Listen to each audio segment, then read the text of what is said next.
Hey everyone, welcome back to Ontario Gardening. So today I'm just going to go through some of my favorite kitchen gadgets that I personally use every day or while I'm preserving stuff to make my life so much easier here in our little suburban homestead. So this is going above and beyond your typical toaster, crock pot, air fryer, blender. This, kind of makes being self-sustainable easier, because when you are doing homesteading, whether you're doing gardening, whether you are buying from a local farmer's market, whether you're processing your own animals, the biggest challenge besides keeping all those things alive is what to do when you're done harvesting. Like, that's the hardest part, is figuring out how to preserve everything and how to make things easier for you.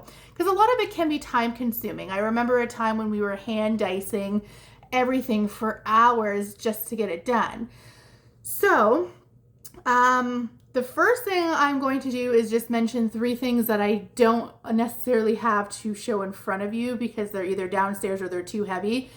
So I want to encourage you, because a lot of the things that I'm about to share with you were gifts, either Christmas gifts or birthday gifts or whatever.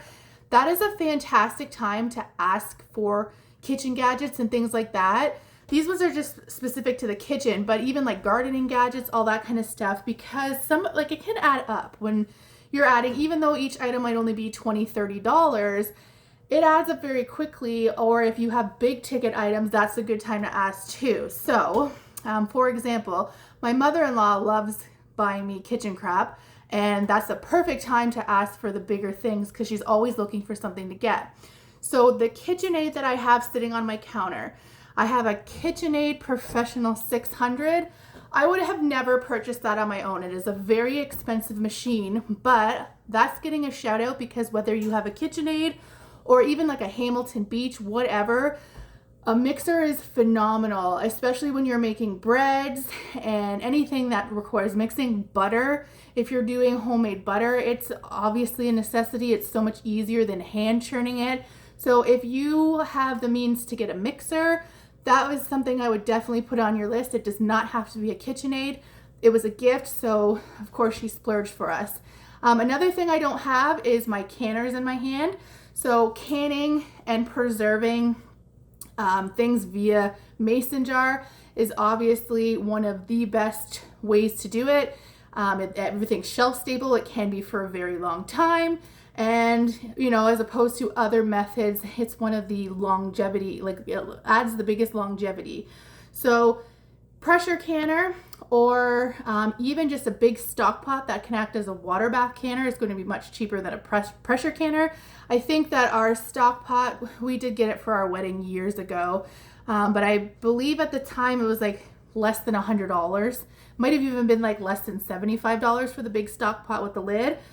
In saying that, to go with that is mason jars. That's something you're always going to want to have on hand. Reusable ones are obviously the best because jars are now super expensive.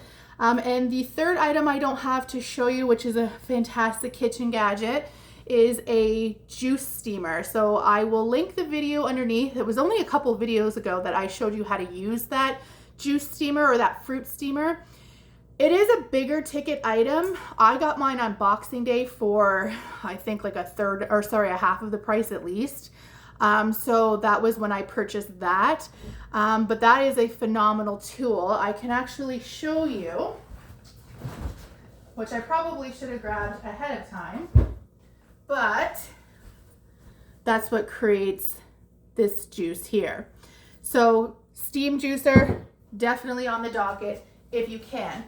Now, when it comes to actual kitchen gadgets, so I'm going to start in no order. These are just things that we use all the time and we really appreciate. So the first thing that I actually have, which are just a couple little tools, these are like under $10 tools, is this bad boy.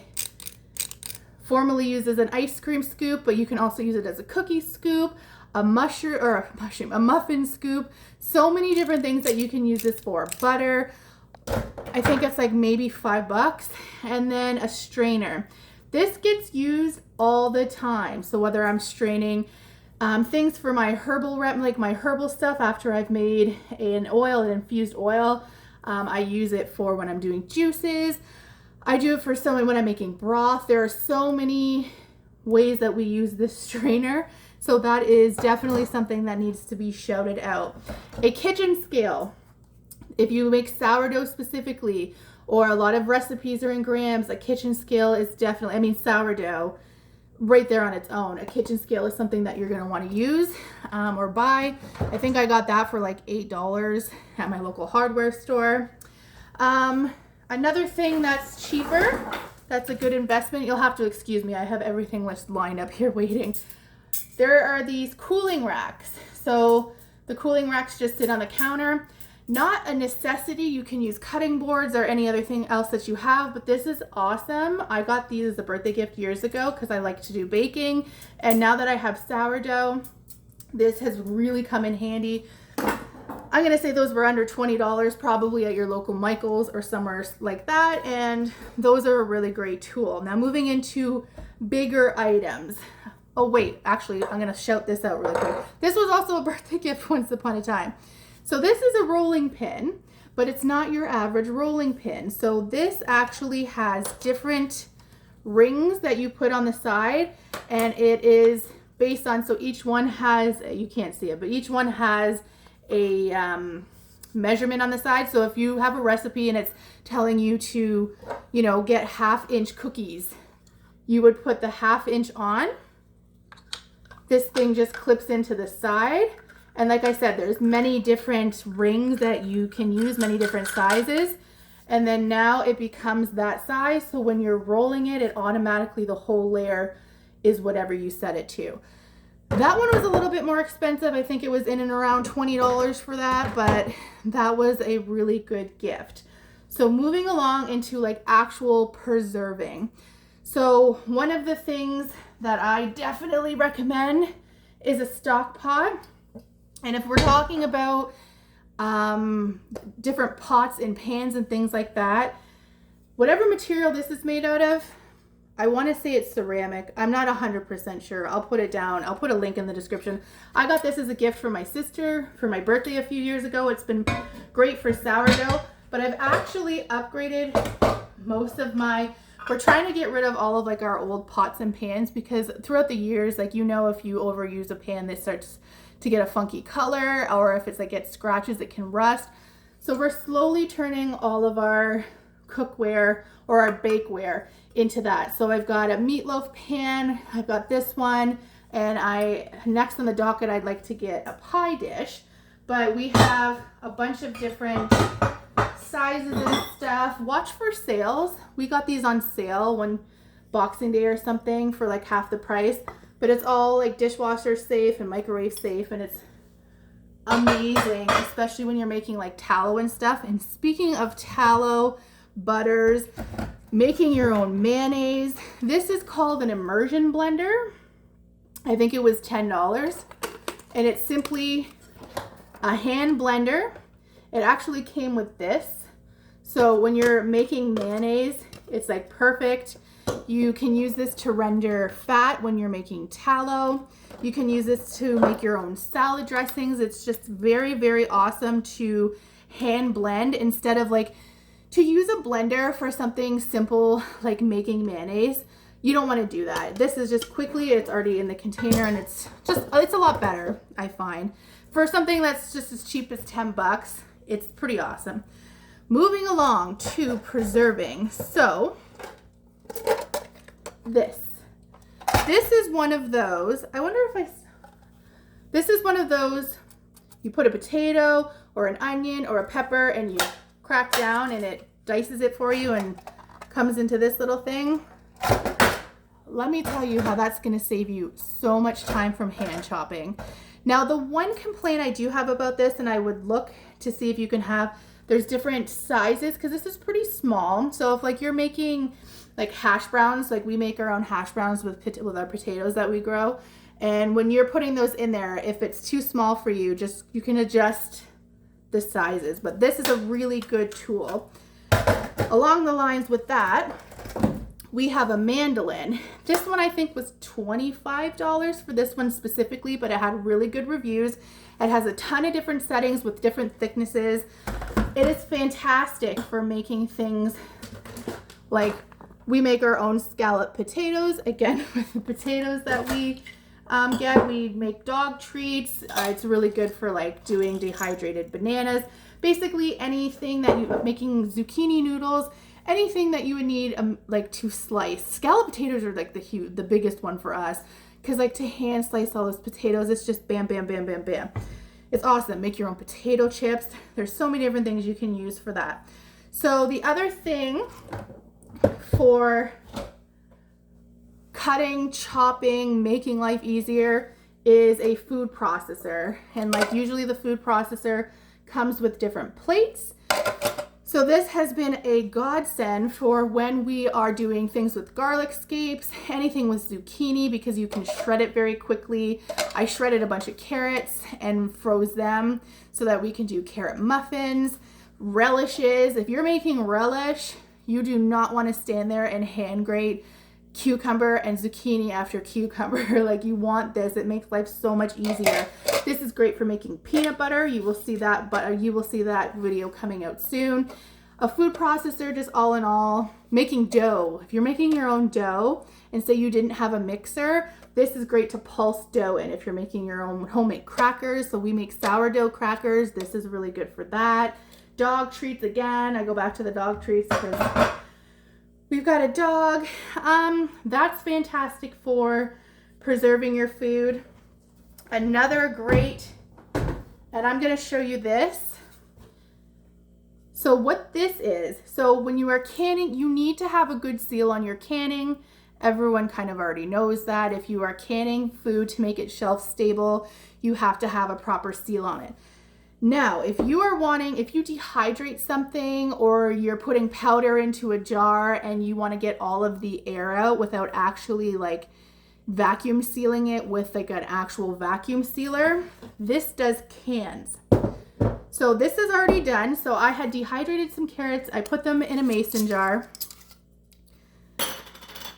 And as you can see, what I basically did now, and this was a little bit more expensive. I believe it was $35, and these are all Canadian dollars. So if you're watching from America, everything's always cheaper for you guys.